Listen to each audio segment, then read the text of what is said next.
My name is Dr. Ian Storch. I'm a board-certified gastroenterologist and osteopathic physician, and you are listening to DO or Do Not. If you're interested in joining our team or have suggestions or comments, please contact us at doordonotpodcast.com. Share our link with your friends and like us on Apple Podcasts, Facebook, Twitter, and Instagram. We hope you enjoy this episode.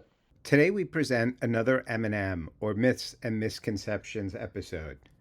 I've been asked many times and read many comments online and blogs about why, over the past 10 years, so many osteopathic schools have opened. To answer the question, we interviewed Chad Toujague, the director of the Kiran C Patel Institute of Graduate Medical Education.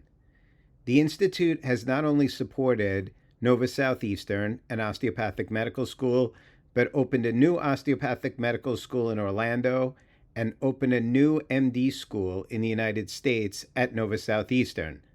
They're also opening schools in both India and Africa to serve underserved populations. Do you think Chad knew the answer? Of course he did. Want to know why so many DO schools have opened recently and what Coca's response to this has been? Listen closely to today's episode and find out. Chad, thank you so much for being with us today. Thanks for having me. I appreciate it. So, Chad, you're the director of the Kiran Patel Institute Graduate Medical Education. Can you tell us exactly what your title is and what your role is?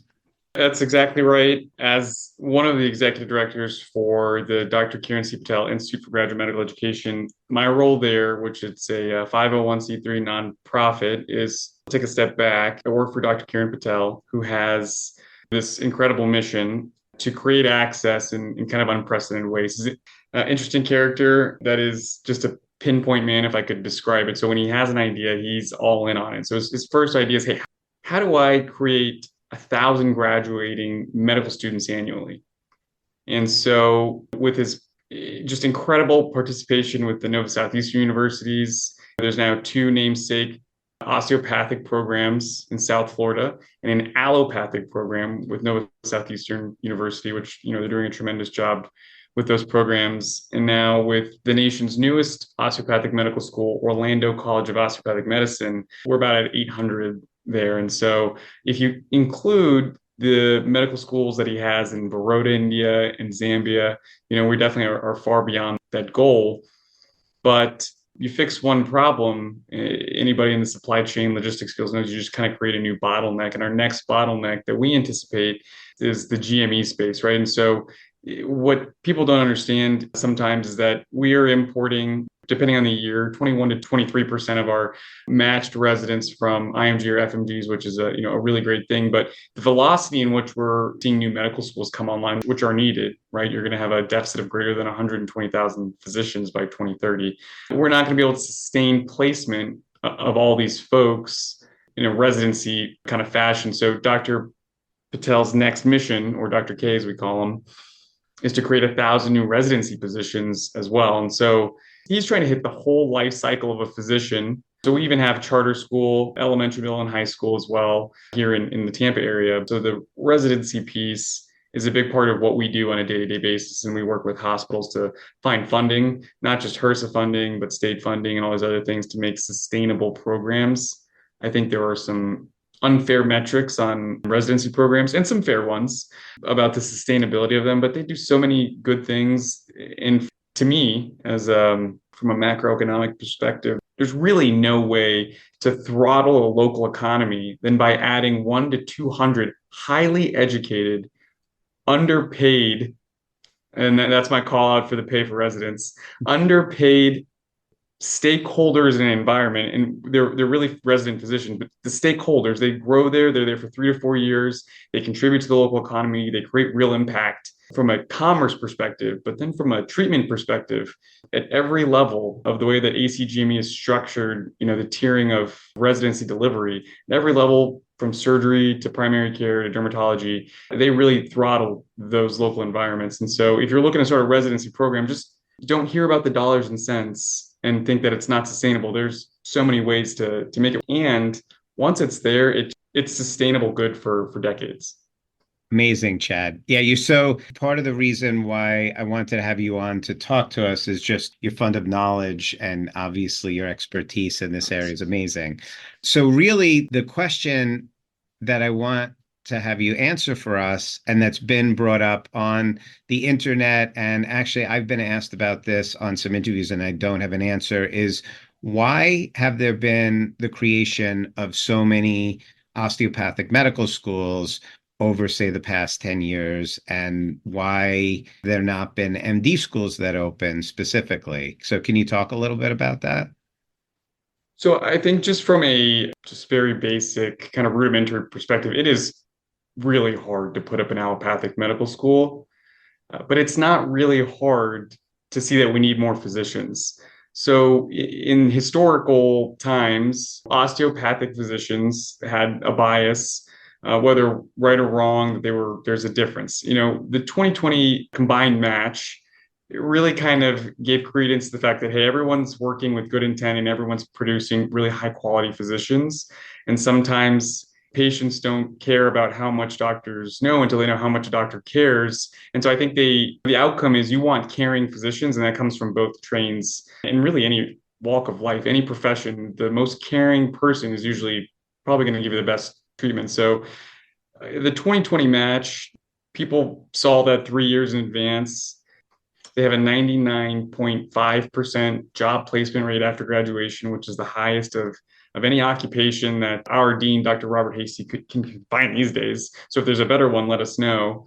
And it's a very secure degree with an incredibly benevolent outcome. So from a altruistic perspective, there's a lot of really good reasons to start medical schools.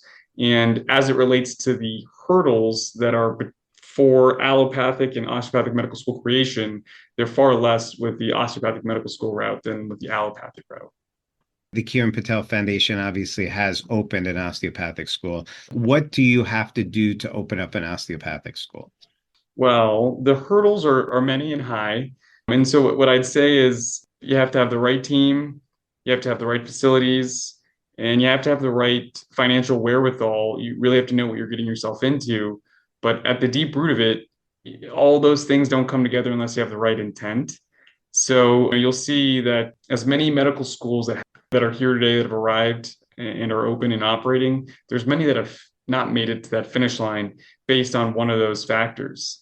Another one that I didn't mention, geographically, it's really important that you have hospital, system buy-in somewhere for your students to train.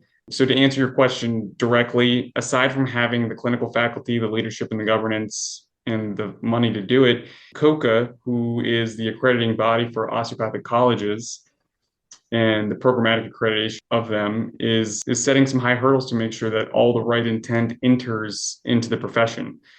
They're doing a fantastic job of understanding that there is a dire need for practitioners and making sure that the dilution of those that come to the space is really curated to grow the access to both residency positions and high quality physicians and stewards that have good intent. Now, you mentioned to me, Chad, in a prior discussion that for the LCME, a certain percentage of the monies going to the school need to be from things other than tuition. Is that right? Is that one of the hurdles? Right, yeah. So research or grant funding, things like this are good modalities for that. It's just hard as a thesis for starting self-sustained project to start with understanding that you cannot really make money or monetize for the benefit of the institution tuition that's coming in to sustain it. So starting a standalone allopathic school not only couldn't be done based on an institutional accreditation perspective, but financially you'd have to have something else be the hub of it other than the actual medical school itself. And then on top of that, you just mentioned the institutional accreditation. Can you talk to us a little bit about that and what an MD school would need versus a DO school with Coca now and going forward? To answer both those questions in an earlier question, the spike in osteopathic medical schools likely is rooted in the ability in the past for osteopathic schools to be accredited institutionally by Coca. It's still an institutional accreditor, but as of March 1st, I believe, of this year, they will not serve as an institutional accreditor for a standalone College of Osteopathic Medicine going forward for a school that is not already in the pipeline for a school. So for those who are commenting, we're seeing all these medical schools pop up, blah, blah. That's going to really hamper anybody that has the idea that they're going to go out and start a medical school without a regional accreditation already in place. So again, Chad, just so I understand on a simple level, for example, I live on Long Island and Northwell Health opened up a school and partnered with Hofstra as their university. So is that similar? So Northwell couldn't open up, if they wanted to open up a DO school, they would have been able to, but in order to open up an MD school 5 or 10 years ago, whenever they opened up the school, they needed Hofstra because of their accreditation. Potentially, is that possible? Correct, for the allopathic portion of it. And Yeah. now same effect for the osteopathic. They both now need a different institutional accreditor other than their accrediting body. Just for the kind of broad picture, a school can offer many programs.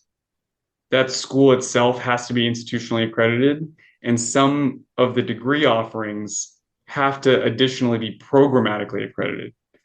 So Coca is both a programmatic and institutional accreditor by the Department of Education.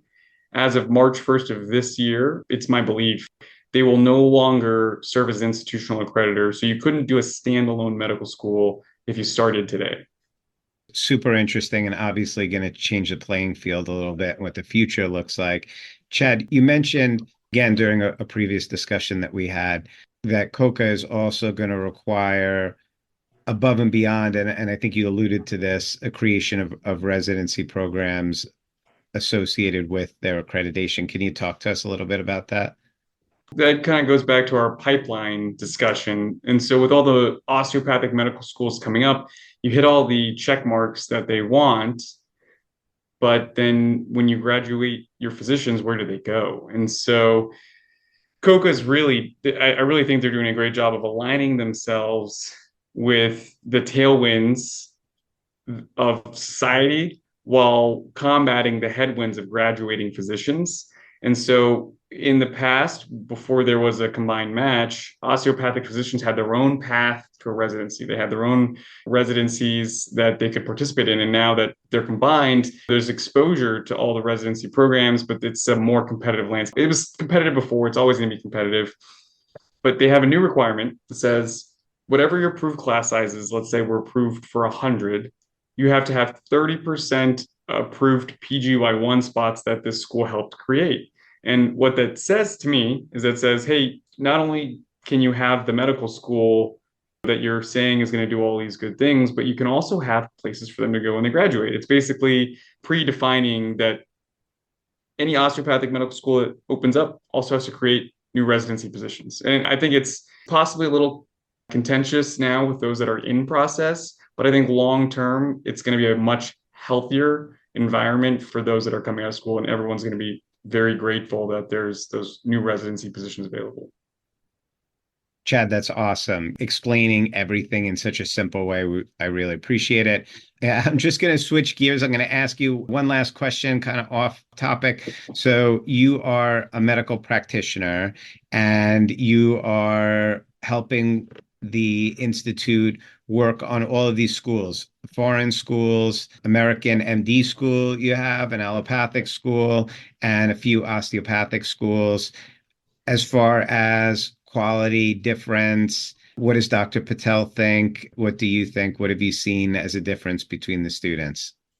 So as a mid-level practitioner, I did anesthesia for many years. And so my bias mostly comes from my work experience, where I honestly had no idea the difference between DO or MD. I couldn't tell you. Sometimes, especially in areas like DC, where you have a cultural mix of people, you have some folks that are in some hospitals that aren't even board certified that come in and do a surgical case. And it's fascinating. Still some very good ones and some very less passionate ones in both professions. And I really think it's important when quantifying or qualifying a physician or any kind of medical practitioner, do they feel like they love their job? Do they really care about their job? And that is, in essence, where I think the quality providers are, because there is less ego. There is the desire to be corrected, to be correct. There is a willingness to want to have really strong and good bedside manner and information delivery, a way to deliver good news and bad news. And everybody does it in a different way. Very talented physicians have horrible bedside manner. And so it's a mix of both, and you see it both ways. I think any profession you get to, it just matters who cares more. That's great, Chad. Again, thank you so much for your answers. Thank you so much for your time, and we really appreciate having you today. Thanks, Ian. Thanks. Have a great day.